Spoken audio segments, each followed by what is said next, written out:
आयस अनुसरहि, जो गुरु की आज्ञा का पालन नहीं करता। अच्छा, गुरु की आज्ञा का पालन नहीं करेगा तो आनंद ले लेगा जीवन में? नहीं ले पाएगा। उसे पता नहीं है कि आनंद मिलेगा कहां। संसार में सुख मिल सकता है पर आनंद नहीं मिलेगा। आनंद कहां मिलेगा? कि जो गुरु के बताए हुए रास्ते पर चलेगा उसको आनंद मिलेगा केवल। इसलिए गुरु आवश्यक है।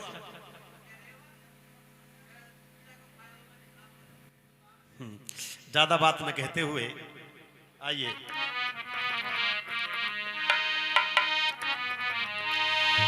सोचिए ग्रही जो मोह वश करई कर्म पथ त्याग।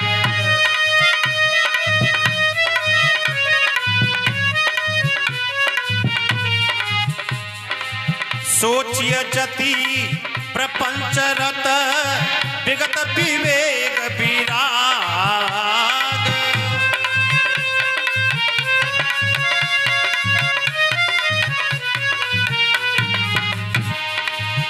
मंगल भवन अमंगल हारी, द्रवहु सो दशरथ अजीर बिहारी।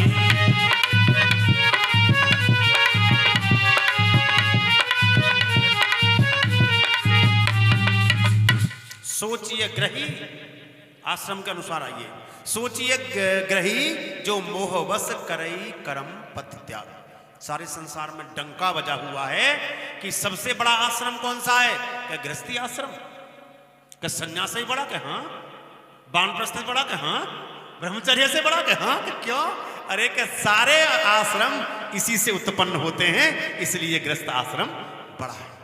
सभी का पालन यह करता है। सन्यासियों को भी यहीं से सारी व्यवस्था होती है, वानप्रस्थ भी यहीं पलता है और ब्रह्मचर्य का भी पालन इसी गृहस्थ के द्वारा होता है। इसलिए बड़ा वो होता है जो सबकी देखभाल करता है, सबकी जिम्मेदारी उठाता है जी। गांव में प्रधान बड़ा क्यों है? इसलिए बड़ा है कि उसकी जिम्मेदारी बड़ी है। प्रदेश का मुखिया जो है सीएम बड़ा क्यों है? क्योंकि उसकी जिम्मेदारी बड़ी हो गई। प्रधानमंत्री बड़ा क्यों है? कि उसकी और ज्यादा बड़ी जिम्मेदारी है, पूरे देश की जिम्मेदारी उसके ऊपर है। तो जिनकी ज्यादा बड़ी जिम्मेदारी होती है, जो ज्यादा कर्तव्य का पालन करते हैं, वो लोग बड़े होते हैं। उम्र से कोई बड़ा नहीं होता। सोचिए ग्रही जो मोहवश करई कर्म पथ त्याग। उस गृहस्थ का सोच करना चाहिए जो मोह के बस, अज्ञान के बस अपने कर्म का त्याग कर देते हैं। क्या त्याग, क्या कर्म है? सभी की सेवा करना, सभी की देखभाल करना, सभी की व्यवस्था करना, और इसे छोड़ दे। सोचिए जति प्रपंच रत विगत विवेक विराग। और उस यति का,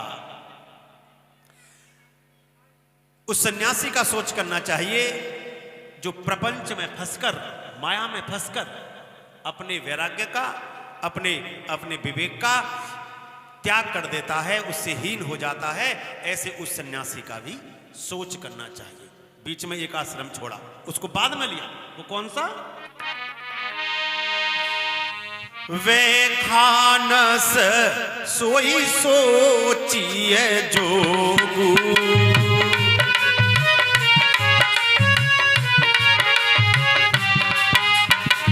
तप बिहाय जेहि भावे भोगू।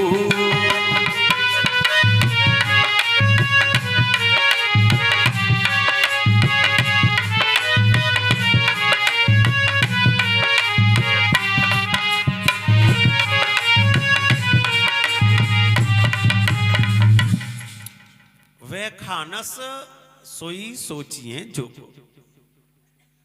ये है वानप्रस्थ। वान कहते हैं आदतों के लिए। कहावत भी कहते हैं कि बान बारी की बान न जाए। अरे तनी रहते हो, तनी समझ रही हो तो आगे की कायु कह रही हो ज्यादा।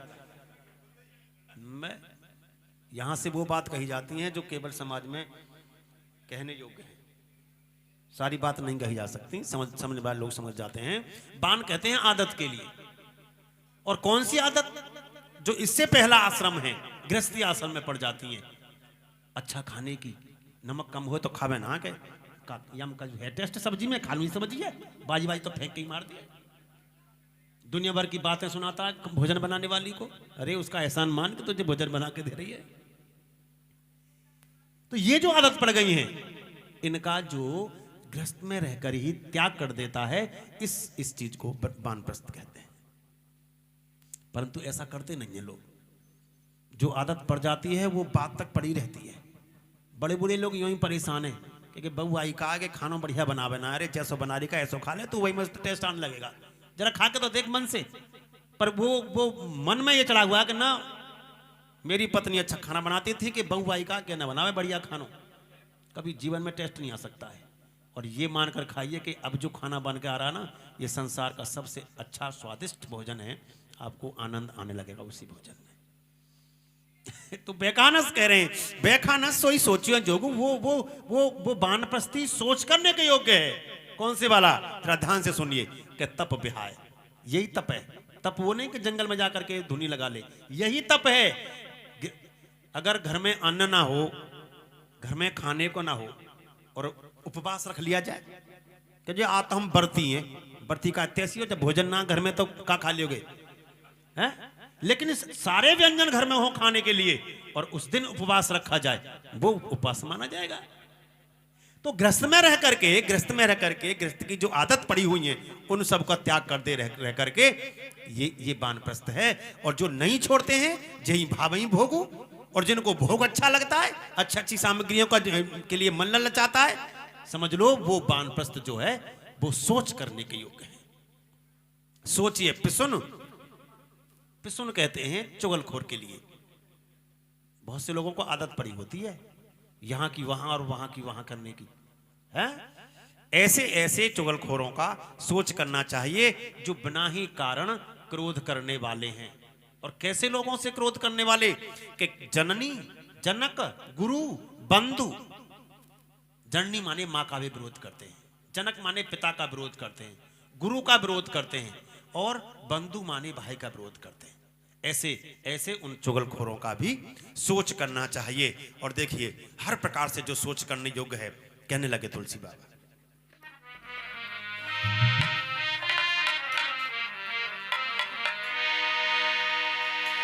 सब विध सोचिए पर अपकारी,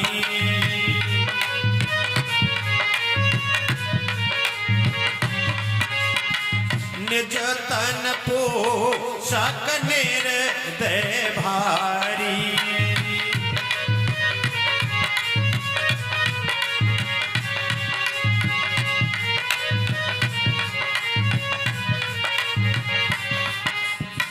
सोचनीय सब ही विध सोई, सोचनीय सब वेद सोई, जो ने छाण छल हरि जन होई, जो ने छाण छल हरि जन होई।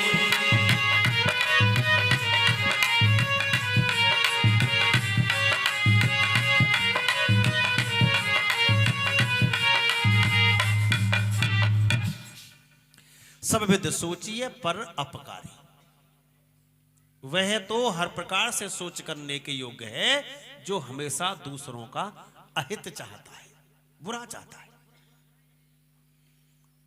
निज तन पोषक, अपने शरीर की देखभाल करने में लगा हुआ है, और निर्दय भारी, दया तो उसके आसपास भी नहीं भटकती है। ऐसे व्यक्ति का हर प्रकार से सोच करना चाहिए। और सोचनीय सब ही विध सोई, सोई माने वही व्यक्ति हर प्रकार से सोच करने योग्य है। कौन? जरा पैमाना लगाना अपने ऊपर सब लोग। वह व्यक्ति हर प्रकार से सोच करने योग्य है। कौन? कहीं उसमें हम तो नहीं आ रहे। जो ने छाण छल हरिजन होई, जो छल को छोड़कर हरि का जन नहीं हो जाता, भक्त नहीं हो जाता, सेवक नहीं हो जाता, दास नहीं हो जाता, ऐसा व्यक्ति तो हमेशा सोच करने योग्य है। और ये किसी और के लिए नहीं कहा जा रहा। अगर मैं कह रहा हूं तो मेरे लिए कहा जा रहा है, मैं सुन रहा हूं तो ये मेरे लिए कहा जा रहा है। इसलिए ये पैमाना हमें कभी कभी अपने पर भी आंकना चाहिए कि क्या इसमें हम तो नहीं आ रहे। कहने वाले कहते हैं मन कर्म वचन छाण चतुराई, भजत ही कृपा करही रघुराई। इतनी देर की बात है। ये जो आवरण बीच में छलका है, अगर ये छूट जाएगा तो राम जी सामने खड़े हुए हैं इसलिए दिखाई नहीं दे रहे कि छल का आवरण लगा हुआ है, छल की दीवार लगी हुई है। और जब ये छल हट जाएगा तो प्रत्यक्ष राम जी का दर्शन होने लगेगा। इसलिए जो न छाण छल हरिजन होई, जो छल को छोड़कर हरि का भगवान का सेवक नहीं होता, उनका दास नहीं बन जाता, ऐसा व्यक्ति तो निश्चित ही सोच करने योग्य है।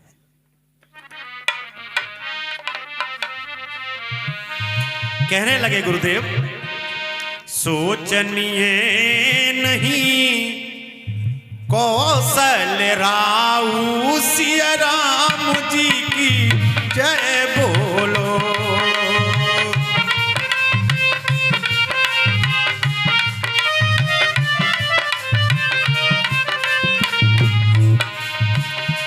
भुवन 4-10 प्रगट प्रभाऊ सिया राम जी की जय बोलो।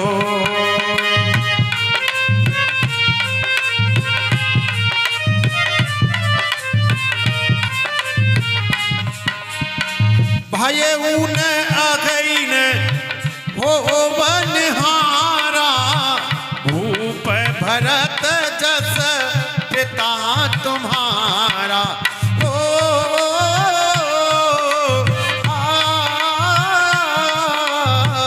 भूप भरत जस पिता तुम्हारा। हरे मंगल भवन अमंगल हारी सिया राम जी की जय बोलो। प्रभु सुदा दशरथ अजीर बिहारी सिया राम जी की जय बोलो।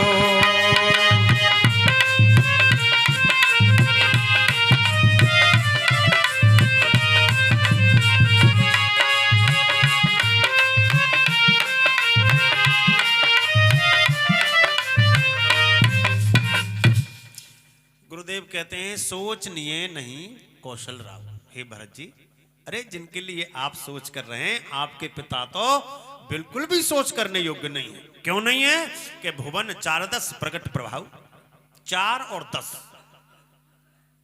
अर्थात 14 भवनों में आपके पिताजी का जो यश है वो प्रकट है, प्रत्यक्ष है। भयो न अहि न अब ओवन हारा। बोले ना तो ऐसा कभी पहले हुआ है, न अब है, और ना ही कोई शायद आगे ऐसा राजा होगा। भूप भरत जस पिता तुम्हारा। हे भरत, जैसे आपके पिता राजा हैं, इस प्रकार का राजा शायद ना पहले हुआ था, ना इनकी बराबरी का कोई अब है, और ना ही कोई आगे होने वाला है। इसलिए इनके बारे में सोच मत करिए। कैसे हैं आपके पिता?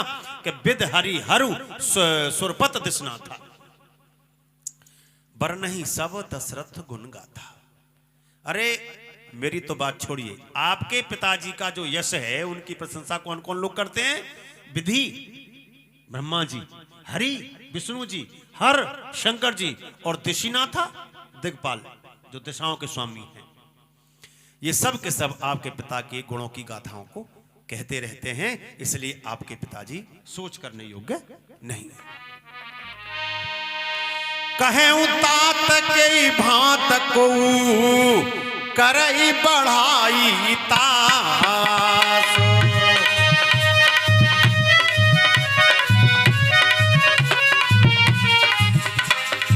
राम लखन तुम शत्रुहन, राम लखन तुम शत्रुहन, सरस सुवन सुच जास।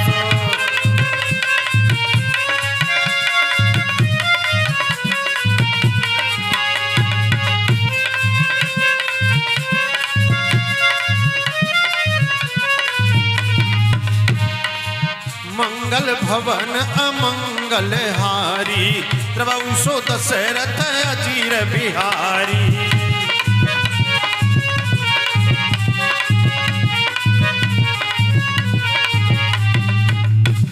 कहूं तात के भांत को करही प्रशंसा तास। कहिए तो सही। हे तात, हे भैया, हे राम, हे भरत जी, आपके पिताजी की प्रशंसा कोई क्यों नहीं करेगा? क्यों नहीं करेगा? कौन रह जाएगा प्रशंसा करने से? वो इसलिए नहीं रह पाएगा कि राम लखन तुम शत्रुघ्न। अरे आपके ज्येष्ठ भ्राता राम, उनके अनुज लखन, और तुम भरत जी, और शत्रुघ्न तुम्हारे भाई, ये सब के सब सरिस सुवन सुच जाके ऐसे पवित्र पुत्र हों, ऐसे पिता की प्रशंसा कोई क्यों नहीं करेगा?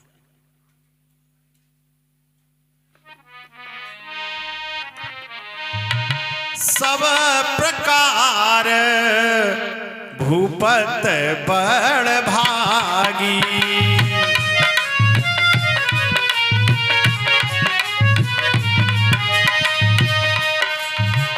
बाद विषाद करिए तेहि लागी।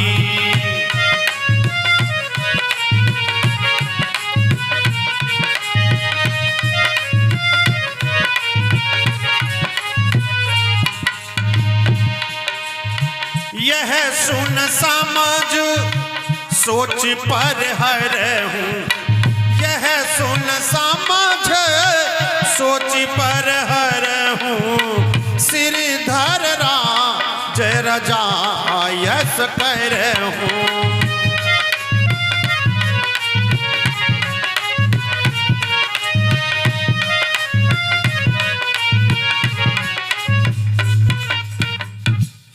सब प्रकार भूपत बड़ भागी। हर प्रकार से जो भूपति हैं, भू माने पृथ्वी, पति माने स्वामी। अच्छा, कितनी कितनी कितनी पृथ्वी के स्वामी हैं? चक्रवर्ती सम्राट कहा गया है महाराज जी को। और चक्रवर्ती का अर्थ होता है सूर्यदेव जहां से निकलते हैं और चलते चलते जहां पर छुपते हैं, यानी कि उदयाचल से और अस्ताचल तक जो उनका सफर है, और उस सूर्य की जहां उस किरण पड़ती, ज्यादा प्रकाश पड़ता है कितनी पृथ्वी पर, उस सारी पृथ्वी का एक छत्र राज महाराज दशरथ जी का। इसको चक्रवर्ती कहा जाता है। ऐसे ऐसे आपके पिताश्री बड़े बड़े बड़ भाग, बहुत अच्छे बड़े भाग्य वाले हैं। बाद विषाद करिए, भैया उनके उनके विषय में विषाद करना बिल्कुल भी अच्छा नहीं है। यह सुन समझ सोच पर हरे हूं, यह सुनकर और अपने मन में समझकर जो आप सोच कर रहे हैं अपने पिताश्री के प्रति, वो सोच करना आप छोड़ दो और सिरधर राज रजायश करे हूं। ये जो राजा की आज्ञा है कि आपको राज्य करना है, राम जी ने तो अपनी उनकी आज्ञा मान ली, अब आप भी उनकी आज्ञा को सिरधर करके और उसका सम्मान करिएगा।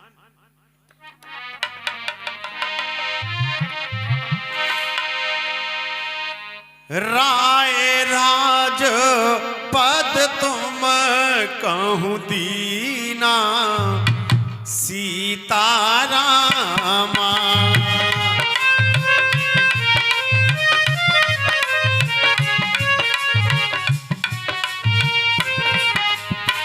पिता बचन पुर चाहिए कीना, सीतारामा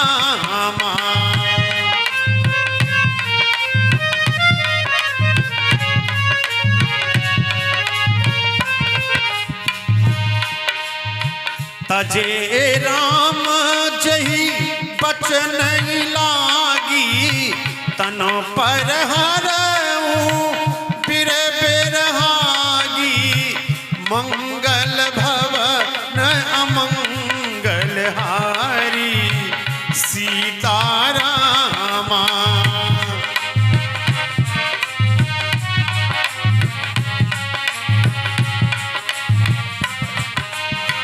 द्रबऊ सो दशरथ अजीर बिहारी, सीतारामा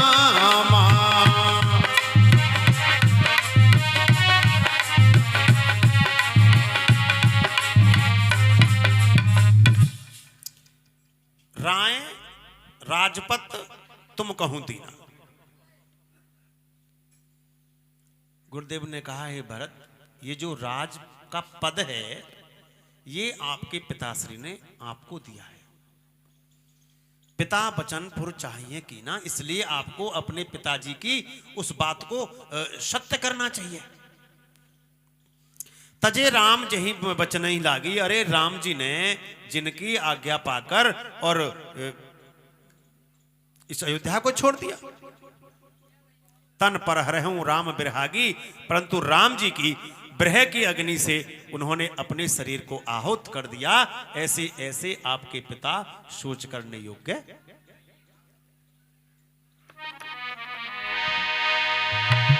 नृपई बचन प्रिय नहीं प्रिय प्राणा, करऊं तात पित बचन प्रवाना।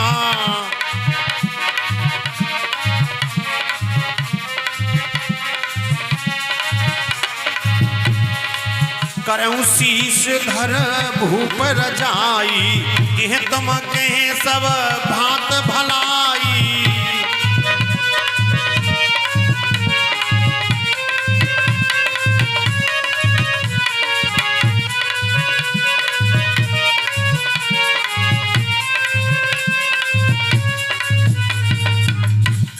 नपई बचन प्रिय नहीं प्रिय प्राण। आपके पिताजी को अपनी बात प्रिय थी, अपने प्राण प्रिय नहीं थे। करहु तात पित वचन प्रवाना, इसलिए आप भी जो उनके वचन हैं, जो उनकी आज्ञा है कि भरत जी को राजा अभिषेक होना चाहिए, तो आप उनकी बात को सच करिएगा, सत्य करिएगा। करहूं शीस धर भूप रजाई, सर सिरोधार्य करके आपको उनके आज्ञा का पालन करना चाहिए। है तुम कहें सब भांत भलाई, और इसी में आपकी भलाई है और भरत जी की नहीं। मात पिता गुरु प्रभु की बानी, बात तो के कही कौन थे जाए। कथा में तो वो लोग आते हैं या उन लोगों को बरबस भेजा जाता है कि जो बिल्कुल रिटायर हो चुके हैं, बेकार हो चुके हैं, कह रहे कि यहाँ उनके यहाँ कथा है रही है फौजी साहब के यहाँ, वहाँ चले जाओ, यहाँ क्या कर रहे हो, वहाँ चले जाओ। नहीं, बात तो ये है, ये कथा युवाओं को सुननी चाहिए। चलो दो बैठे हैं, को आपस में बातचीत करना, कोई ना बैठे तो हैं ही। मात पिता गुरु प्रभु की बानी, माता जी की, पिताजी की, गुरु की और प्रभु माने स्वामी की। बिनही विचार करिए शुभ जाने, इनकी आज्ञा पर, इनकी बातों पर कभी विचार ना करना चाहिए कि ठीक करें कि गलत करें। वो केवल उनकी आज्ञा का पालन करना चाहिए, और ऐसा जो लोग करते हैं निश्चित ही उनका कल्याण होता है। और जो विचार कर लेते हैं, तुलसी बाबा कहते हैं कि गौवध करने का पाप लगता है उनको।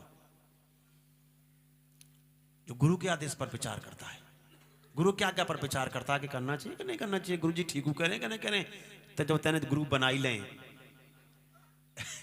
और फिर उन्हें क्या क्या पालन नहीं कर रहा। पिताश्री हैं, माताश्री हैं, कोई माँ और कोई बाप, कोई गुरु ऐसा है कि अपने बच्चे को अंधकार में धकेल दे? कोई नहीं होता है। सब चाहते हैं उसका उत्थान हो, उसका उद्धार हो। गुरु जी कह रहे हैं भरत जी से कि हे भरत जी, इसी में आपका भला है, हर प्रकार से भला है। हई तुम कहें सब भांत भलाई, इसी में आपकी हर प्रकार से भलाई है कि आप अपने पिताश्री की आज्ञा का पालन करें। उदाहरण देने लगे, किन किनों ने पालन किया था? परशुराम पितु आज्ञा राखी, रामा सिया राम हरे।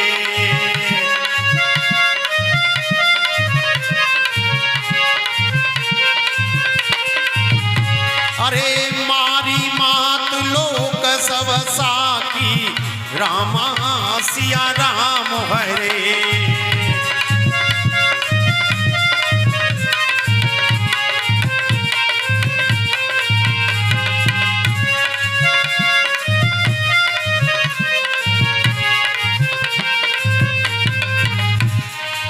तने जाति जो बन दयेऊ, पितु आज्ञा अघ अजसन भयेऊ।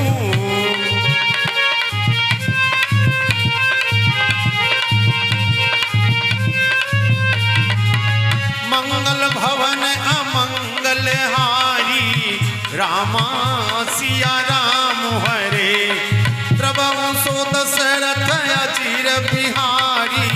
रामा सिया राम हरे।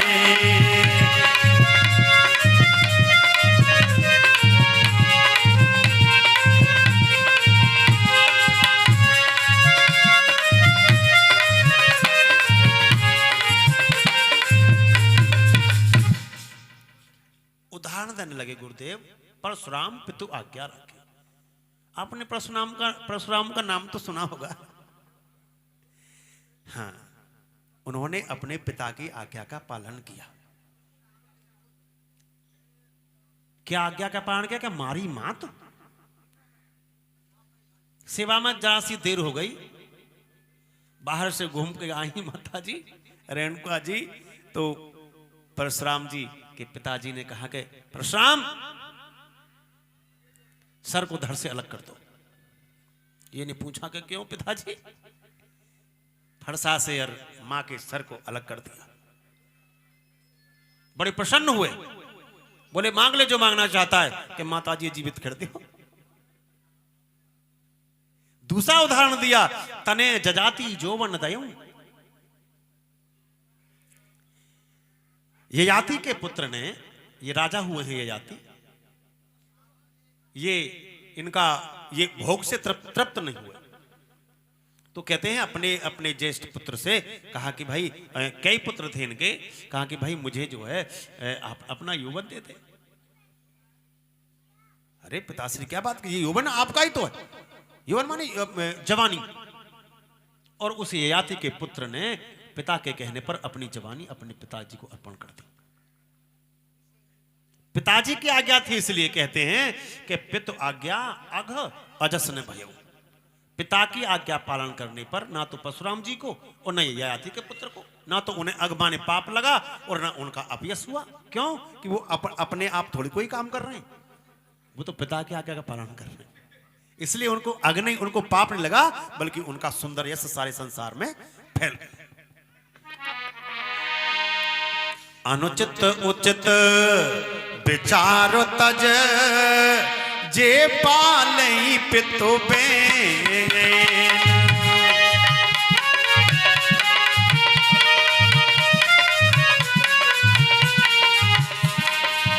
ते भाजन सुख सुचा सके, बसई अमर पत एन।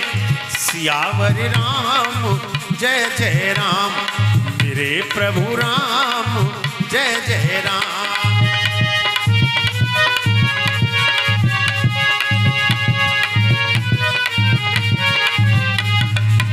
मंगल भवन अमंगल हारी, द्रवहु सो दशरथ अजिर बिहारी।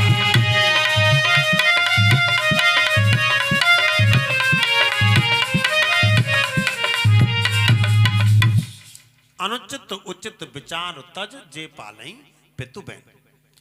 अपने पिताजी की आज्ञा का पालन, जो लोग ये विचार छोड़ करके उचित है कि अनुचित है, अच्छा या बुरा है इनका आदेश, ऐसा उस पर विचार ही ना करें और केवल पिता की आज्ञा का जो पालन करते हैं। गुरु वशिष्ठ जी कहते हैं कि हे भरत, ते भाजन सुख सुजा सके। निश्चित ही वो उन्हें जीवन में सुख मिलता है, वो सुख के और सुंदर यश के पात्र बन जाते हैं। और दूसरी बात क्या है बड़ी वाली, वो ये है कि बसई अमरपत है। वो निश्चित ही अमरपत माने इंद्र के उस सुख सागर में जाकर के, जहां बहुत सारी भोग विलास की सामग्रियां हुआ करती हैं, वहां जाकर वो निवास करते हैं ऐसे लोग जो पिताजी की आज्ञा का पालन करते हैं जी। बहुत से लोग यही मांगते फिरेंगे कि सब चीज मिल जाए, एक काम कर लियो यही मिल जाएंगे सब। अरे इंद्र के यहां बास मिल जाएगा, वहां वहां क्या क्या क्या आपकी इच्छा पूर्ति नहीं होगी, पर सुख मिल सकता है। इंद्र के यहां आनंद नहीं मिलेगा, क्योंकि वहां भोग विलासता है, वहां सामग्रियों की बहुत आतता है, परंतु भगवान की भक्ति नहीं है। आनंद कहां मिलेगा? भगवान की भक्ति में।